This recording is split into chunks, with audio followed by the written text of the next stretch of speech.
नमस्ते सभी को, मैं हूं आपके साथ जसप्रीत कौर। एक बहुत ही इंपॉर्टेंट टॉपिक के साथ हम लोग लाइव मौजूद हैं। तीसरी लहर की आशंका लगातार बनी हुई है, ऐसे में स्कूल खोलना क्यों जरूरी है, ये हम इसलिए कह रहे हैं क्योंकि देश के 55 बड़े डॉक्टर्स और विशेषज्ञों ने पीएम मोदी और राज्यों के मुख्यमंत्रियों को एक चिट्ठी लिखी है जिसमें उन्होंने स्कूल खोलने की सलाह दी है। एक तरफ 1 सितंबर से कई शहरों में स्कूल खुलने जा रहे हैं, लेकिन सबसे ज्यादा नुकसान छोटे बच्चों को हुआ है। माता पिता बहुत ज्यादा डरे हुए हैं कि एक तो तीसरी लहर की आशंका लगातार बनी हुई है और ये कहा जा रहा है कि बच्चों को सबसे ज्यादा नुकसान होगा, तो फिर बच्चों को स्कूल भेजना क्यों जरूरी है? इसी के जवाब हम तलाशेंगे। मेरे साथ इस वक्त 2 हेल्थ एक्सपर्ट्स जुड़े हैं। मेरे साथ इस वक्त लाइव मौजूद हैं डॉक्टर रवि मलिक, सीएमजी हैं रेडिक्स हॉस्पिटल के। इसके साथ ही मेरे साथ हैं डॉक्टर विजय शर्मा, जो न्यूरोलॉजिस्ट हैं एशियन हॉस्पिटल के। आप दोनों का बहुत बहुत स्वागत है। डॉक्टर विजय, मैं सबसे पहले आपके पास आती हूँ क्योंकि माता पिता बहुत ज्यादा डरे हुए हैं बच्चों को लेकर के। तीसरी लहर की आशंका बनी हुई है, बच्चों को नुकसान होगा, फिर भी स्कूल खोलना क्यों जरूरी है? बच्चे स्कूल क्यों जाएं? नमस्कार, गुड आफ्टरनून। बेसिकली देखें, हमें शुरू में जब कोविड शुरू हुआ तो बहुत डर था, लेकिन अब हमें अच्छी तरीके से पता हो गया है कि हमें कोविड के साथ जीना होगा। ये एक एंडेमिक डिजीज होगा। ऐसा नहीं है कि हम इसको एकदम भगा देंगे और एकदम खत्म कर देंगे। तो इसके साथ जीना किस तरीके से हम शुरू कर सकते हैं? तो शुरू में मास्किंग और सोशल डिस्टेंसिंग जो है ये इम्पोर्टेंट है, और इसके बाद फिर और नई चीज़ें आई हैं कि वैक्सीनेशन बहुत इम्पोर्टेंट है, क्योंकि ये आपको सीरियस डिजीज़ होने से या ऑक्सीजन की ज़रूरत या हॉस्पिटल जाने की ज़रूरत से बचाता है। तो अब जब ये सब चीज़ें आ गई हैं तो इनके मदद से अब हमें बाकी सब कामों को भी धीरे धीरे शुरू करना है। काफ़ी जगह में आप देखते हैं फैक्ट्रीज़ में सोशल डिस्टेंसिंग और मास्किंग के तरीके से खोल रहे हैं। तो अब वो समय आ गया है जहाँ कि हम स्कूल खोलने का भी सोचना ही है, इसलिए कि बच्चों पे जो इफ़ेक्ट्स हो रहे हैं, स्पेशली साइकोलॉजिकल इफ़ेक्ट्स, या वो बच्चे जो कि किसी कारण से ऑनलाइन क्लासेस में उतना ठीक से ध्यान नहीं दे पा रहे हैं, उनके लिए कोई रास्ता तो हमें निकालना ही होगा। और कैसे रास्ता निकाल लेंगे, इसका रास्ता भी पहले से हमें थोड़ा, अब बाकी सब जगह जैसे जैसे खुल रहे हैं वहाँ से पता लग रहा है कि अगर हम एक सोशल डिस्टेंसिंग एक हद तक अच्छे तरीके से कर लें, मास्किंग कर लें, बाकी जितने टीचर्स हैं उनका वैक्सीनेशन हो जाए, तो ये बड़ा ज़रूरी है। नहीं तो बच्चों पे काफ़ी दूरगामी इफ़ेक्ट्स, साइकोलॉजिकल इफ़ेक्ट्स पड़ने शुरू हो गए हैं। हम लोग क्लिनिक में अब मरीज देखना शुरू कर दिया है जिन्हें की एंजाइटी और डिप्रेशन की प्रॉब्लम्स आ रही है। ठीक है डॉक्टर रवि, जो डॉक्टर विजय ने बताया वो तो एक पहलू है। माता पिता को डर इस बात का है कि जब बच्चों को वैक्सीन लगी ही नहीं है, उनके लिए वैक्सीन आई ही नहीं है छोटे बच्चों के लिए, तो फिर क्या वो कोरोना कैरियर नहीं होंगे? वो तो अपनी परेशानी भी बयान नहीं कर सकते हैं। देखिए, इस मुद्दे के ऊपर तो मैं ये बताना चाहूंगा कि हमें बैलेंस आउट करना चाहिए। अगर हम बच्चों को स्कूल नहीं भेज रहे हैं तो हमें क्या नुकसान हो रहे हैं, और अगर भेजेंगे तो क्या होंगे। इन दोनों को, इनके दोनों के गुणों दोष को देखने के बाद ही हमें एक अनुभवी और मजबूत टीम से डिसीजन देना पड़ेगा क्या करना है। अब मैं बताऊंगा अगर बच्चे स्कूल नहीं जाते तो क्या नुकसान होता है। देखिए, बच्चों की पढ़ाई का नुकसान तो जो होगा मेन है, बहुत सारी चीजें ऐसी हैं जो कि बच्चे केवल स्कूल में सीखते हैं, जैसे leadership skills, team building skills, social interactions, peer group interactions, interaction with the team.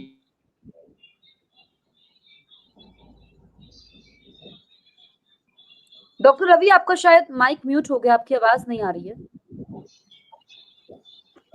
Hello, आवाज आ रही है मेरी? हाँ, तो ये सारी चीजें जो बच्चों की हैं, ये कहीं ना कहीं ये बच्चों की सारी चीजें जो है बिल्कुल विहीन हो गई हैं, और बच्चे जो हैं इस चीज से सफर कर रहे हैं कि उनकी पीयर ग्रुप इंटरेक्शन वगैरह खत्म हो गई है, और उसकी वजह से डिप्रेशन, ऑब्सेशन, बहुत सारी ऐसी चीजें आने लग गई हैं।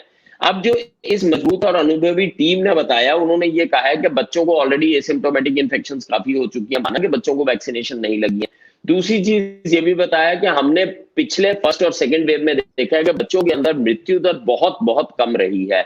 और तीसरी चीज ये भी बताई है कि बच्चे जो हैं अगर फिर भी हमें लगता है कि हम पूरी प्रिकॉशंस लेने के बाद स्कूल खोलते हैं और फिर भी अगर बच्चों के अंदर फैल रही है, तो उसको हमें इमीडिएटली विड्रॉ करके स्कूलों को बंद कर देना चाहिए, जो कि विकल्प हमें लास्ट में रखना चाहिए। देखिए, एज ए पीडियाट्रिशियन मैं बता दूं कि साल हो गया, 1.5 साल हो गया, बच्चे स्कूल नहीं जा रहे हैं, डेफिनेटली उनके ऊपर शारीरिक और मानसिक, बच्चों में मोटापा बढ़ता जा रहा है, बच्चों का स्क्रीन टाइम बढ़ रहा है, बच्चों की आंखों के ऊपर दुष्प्रभाव हो रही है, साइकोलॉजिकल प्रॉब्लम्स आ रही हैं, बहुत सारी इनसिक्योरिटी से बच्चे ग्रसित हो रहे हैं। तो इन सब का आंसर तो यही है कि हम स्कूल्स को ओपन करें। लेकिन मैं मिडल का पाथ देखता हूं, अगर हम स्कूल्स को ओपन भी करते हैं तो उसके कुछ क्राइटेरिया होनी चाहिए। नंबर 1, एपिडेमियोलॉजिकल क्राइटेरिया होना चाहिए। जैसे केरला, जिसके अंदर की अभी भी 24 घंटे में 30-30 हजार केस आ रहे हैं, वहां पर स्कूल अभी ओपन नहीं होने चाहिए। लेकिन ऐसी स्टेट जहां पर कोरोना लगभग ना के बराबर है, वहां पर हम ओपन कर सकते हैं, लेकिन इन्हें ग्रेडेड वे में कैसे? अगर एक क्लास में 50 बच्चे हैं, आप उसमें केवल 15-20 बच्चे रखें, सोशल डिस्टेंसिंग करें। टीचर्स को स्कूलों के अंदर उपलब्ध होने चाहिए टेस्ट, जिससे कि इमीडिएटली हमारे को रैपिड एंटीजन टेस्ट से पता चल जाए। जिसके बच्चे को मतलब टीचर को लगता है बीमार है, तुरंत वो टेस्ट करके उसको देखे और उसको स्कूल से छुट्टी पे दे दे। जगह जगह पर सैनिटाइजर अवेलेबल होने चाहिए, और स्कूल्स जो है वो फुल टाइम ना खोल के थोड़ा पार्शियल टाइम खोल दे, जिससे बच्चों के स्वास्थ्य के ऊपर भी ध्यान दे और वो भी दे। और उसके बाद बहुत ज्यादा कड़ी नजर रखें कि अगर लगता है कि स्कूलों के खोलने से दुष्प्रभाव हो रहा है तो तुरंत इसको बंद कर दे। तो मेरे को लगता है, एज ए पीडियाट्रिशियन मैं आपको बताऊं, मुझे लगता है कई राज्यों में स्कूल खुल भी रहे हैं, जो बड़ी क्लासेस हैं, कई जगह तो पहले ही खुल चुके हैं। लेकिन डॉक्टर विजय, जो छोटे बच्चे हैं, प्राइमरी स्कूल जो हैं, छोटे बच्चों को सबसे ज्यादा नुकसान हो रहा है, क्योंकि जिन राज्यों ने तारीखें बताई हैं, तो छोटे बच्चों के स्कूल को कब खुलेंगे तो तारीखें बताई ही नहीं गई हैं। ऐसे में तीसरी लहर की आशंका लगातार बनी हुई है, तो फिर छोटे बच्चों का क्या होगा? मैं इसको थोड़ा इस तरीके से समझाना चाहूँगा कि बाकी देशों में क्या हो रहा है। तो मैं 25 साल से इंग्लैंड में काम कर रहा था और पिछले 1 साल से यहाँ इंडिया में हूँ। तो ऐसा नहीं है कि यूके में या यूएसए में या यूरोप में कोविड की लहरें नहीं आ रही हैं, लेकिन उसको मैनेज कर सकते हैं आप। एक हिसाब, बैलेंस जो रवि जी ने बताया वो बड़ा इम्पोर्टेंट है, और वो बैलेंस रखते हुए हमको दोनों काम करने हैं। It is not going to happen, ऐसा नहीं होने वाला कि कोविड कभी एकदम खत्म हो जाने वाला है चीज। ये हमें पहले से सोच के अभी तक तो समझ आ ही गया है कि ये एकदम जाने वाली चीज नहीं है। तो इसके साथ जीना तो हमें सीखना ही पड़ेगा।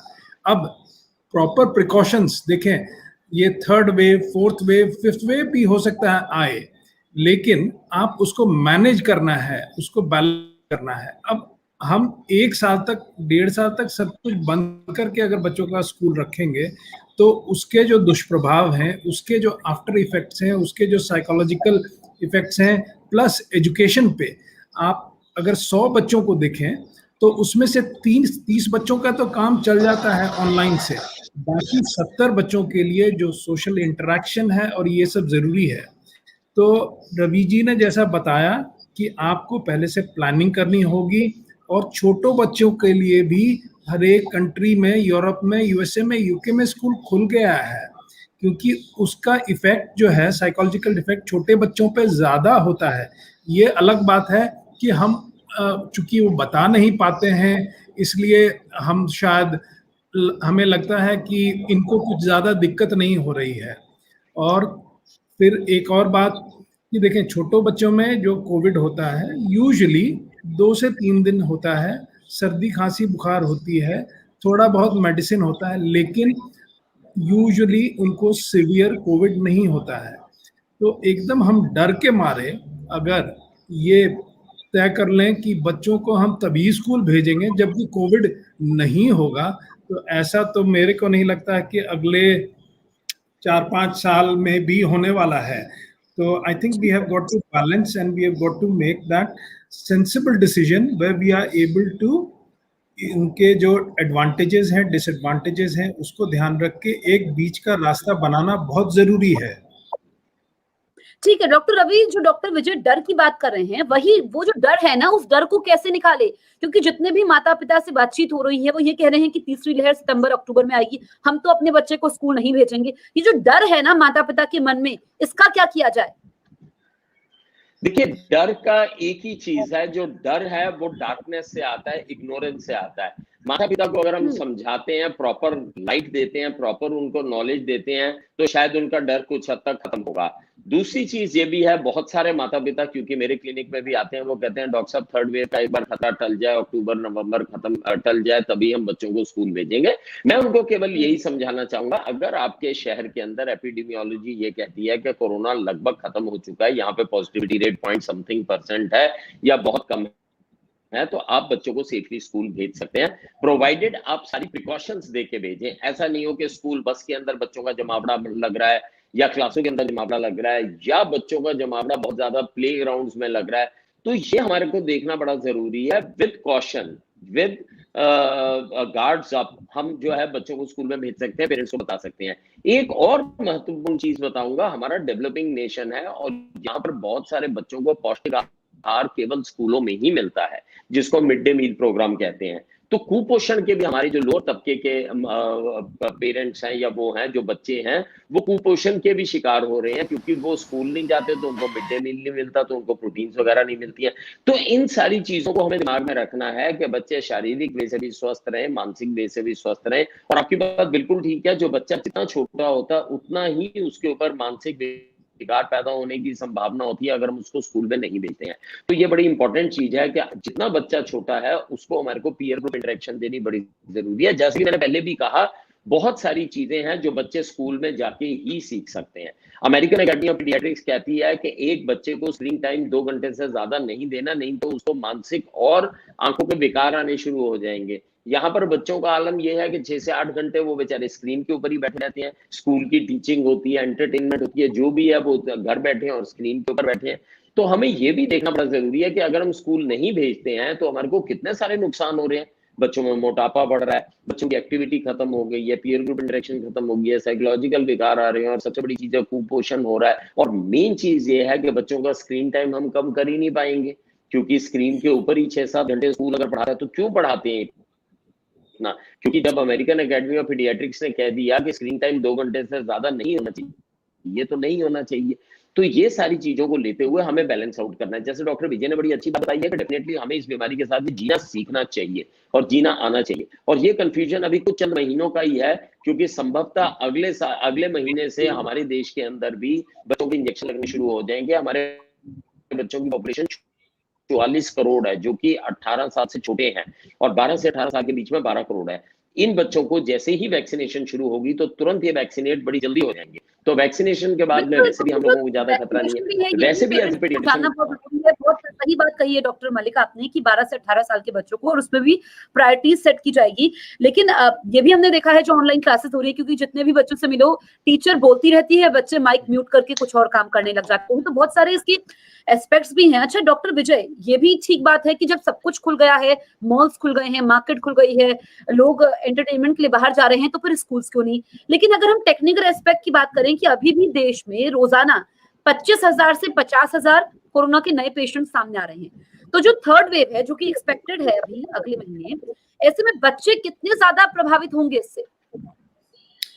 देखिए, जैसा एक बात तो पहली बार भी बताया कि काफी बच्चों को हो चुका है, और रवि जी ने एक डेटा भी दिया कि सीरो प्रेवलेंस स्टडी जब हुई थी तो ऐसा नहीं है कि बच्चों में नहीं हुआ, बच्चों में कुछ स्पेशल बातें भी हैं। कोविड जो है वो जिस रिसेप्टर पे ज्वाइन करता है लंग्स में, वो रिसेप्टर बच्चों में कम होता है, तो उनको कोविड अगर होता भी है तो उतना सीरियस नहीं होता है, और ये एक एडवांटेज है बच्चों के लिए। तो अगर 2-3 दिन तबीयत खराब रहे, जब खराब हुआ टेस्ट उनका घर में अगर हो जाए या स्कूल में भी टेस्ट आप कर सकते हैं, तो जो वहाँ पे एक ग्रुप जिसके कांटेक्ट में है आप उनको अलग हटा दें। तो इस तरीके से ही करके बाकी देशों में ये काम हो रहा है। मैं अपने पर्सनल एक्सपीरियंस से बताता हूँ कि यूके में जब हर एक छोटे बच्चे के लिए भी खोला और बड़े बच्चों के लिए भी खोला, और ये एक रिस्क असेसमेंट किया गया कि हो सकता है कुछ बच्चों को हो, लेकिन अगर उनमें सीरियस प्रॉब्लम नहीं हो रहा है, अगर वो कैरियर स्टेज जो कि बहुत लोगों को दूसरे को नहीं दे रहे हैं, जो कि अब प्रूवन है कि बच्चे ज़्यादा ट्रांसमिट नहीं करते हैं एडल्ट के कंपैरिजन में, तो इन सब बातों का ध्यान रख के ये सही डिसीजन है कि आप एक पहले से क्राइटेरिया तय कर लें, लेकिन अब आगे बढ़ने की जरूरत है। बाकी देश भी आगे बढ़ रहे हैं क्योंकि इसके दूरगामी परिणाम होने वाले हैं। अगर हम ये स्टेप नहीं लेंगे तो छोटे बच्चे, बिल्कुल, बड़े डॉक्टर विजय, बच्चे अगर एक भी बच्चा पॉजिटिव हुआ तो पूरी क्लास को बंद करना पड़ेगा 14 दिन के लिए, ये भी जानना जरूरी है। तो देखें, मैं बताता हूँ अगेन फ्रॉम प्रैक्टिकल एक्सपीरियंस। जब मेरे बेटे को कोविड हुआ, स्कूल जा रहा था, तो उसके साथ जो क्लोज कांटेक्ट में थे 7 बच्चे, उनको आइडेंटिफाई किया और वो सोशल आइसोलेशन में गए, इन द सेंस कि अपने घर में वो गए और फिर 10 दिन के बाद वहाँ 2 बार टेस्ट होता है और टेस्ट जब नेगेटिव हुआ तो फिर वो वापस आ गए।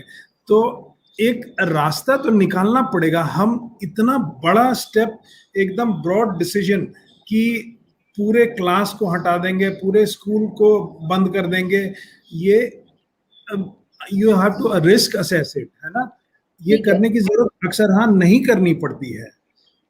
ठीक है, तो बीच का रास्ता निकालना होगा, जो कि जो हमारे साथ दोनों हेल्थ एक्सपर्ट्स जुड़े हैं और जो देश के 55 डॉक्टर्स और एक्सपर्ट्स ने जो पीएम को चिट्ठी लिखी है, मुख्यमंत्रियों को चिट्ठी लिखी है, उसमें यही तर्क दिए गए हैं। अच्छा डॉक्टर रवि, कैसे पता चलेगा कि वायरल है या कोविड है?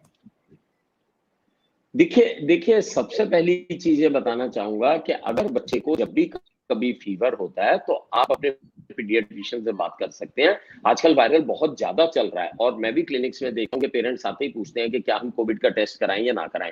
देखिए, कोविड का टेस्ट कराना है या ना कराना, जैसे कि मैं पहले भी कह चुका हूँ, वहां की एपिडेमियोलॉजी के ऊपर निर्भर करता है। जैसे अगर दिल्ली के अंदर पॉजिटिविटी रेट 0.06% है सपोजिंगली, तो हमारे को हाई इंडेक्स ऑफ सस्पिशन रखने की बिल्कुल आवश्यकता नहीं है और कोविड का टेस्ट कराने की जरूरत नहीं है। लेकिन अगर हम सिम्टम्स की बात करें, अगर आपके बच्चे या बड़े में कभी भी लगता है कि टेस्ट का लॉस है, स्मेल का लॉस है, या बॉडी एक्स बहुत ज्यादा हो रहे हैं, या सांस में दिक्कत हो रही है, तो चांसेस हैं कि ये कोविड है।